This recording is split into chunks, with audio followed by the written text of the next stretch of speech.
అంతవరకు మరి ఆయన రాజకీయాల్లో రాకముందు వరకు చాలా మందికి రాజకీయాల మీద పెద్ద ఆసక్తి ఉండేది కాదు.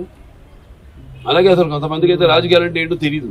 అటువంటిది ఆయన ఒక ప్రజల్లో ఒక అవగాహనను తీసుకొచ్చి ఆయన పొలిటికల్ హీరో కూడా అనిపించుకున్నాడు నందమూరి తారక రామారావు. ఇక ఆయన చేసిన పథకాల విషయానికి వస్తే ఎంతో సాహసోపేతమైనవి, అలాగే అందరికీ సామాన్య ప్రజలకు ఎంతో అనుకూలమైనవి కూడా. తర్వాత ఆయన ప్రవేశపెట్టిన రాజకీయాలు రాకముందు, రాజకీయాలు వచ్చాక ఆయన ప్రవేశపెట్టిన ఈ పథకాలు, అమలు చేసిన పథకాలు ఇప్పటికీ ఎందరో వాటిని ప్రవేశపెట్టి అమలు చేస్తున్నారు.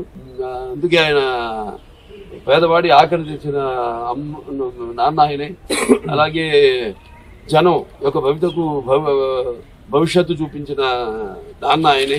అలాగే ఆయనకు తోడుగా ఉన్న ఆడపడుచులందరూ కూడా ఆర్థిక స్వాతంత్రాన్ని ఇచ్చిన ఒక అన్న కూడా అయ్యాడు ఆయన. మరి ఆయన ప్రవేశపెట్టిన పథకాలు ఈరోజు మొత్తం భారతదేశంలో అన్ని రాష్ట్రాల్లో కూడా వాటిని అమలు చేశారంటే మరి కిలో బియ్యం 2 రూపాయలకి అయితేనేమి, లేకపోతే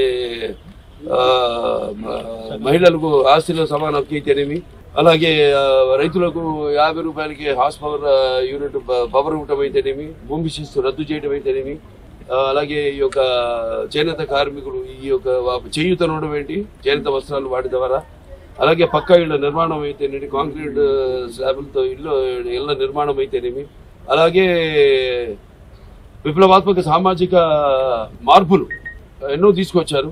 దాంట్లో ముఖ్యమైనది తెలంగాణలో పటేల్ పటవారీ వ్యవస్థను రద్దు చేయడం, అలాగే ఈ మాండలిక వ్యవస్థను స్థాపించడం.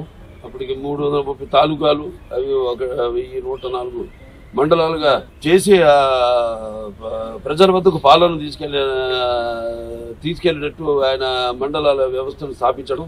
అలాగే ఈ సహకార వ్యవస్థ ద్వారా సింగిల్ విండో సిస్టమ్, రైతులందరూ కూడా కావాల్సినవన్నీ కూడా ఒకే చోట లభించేటట్టు.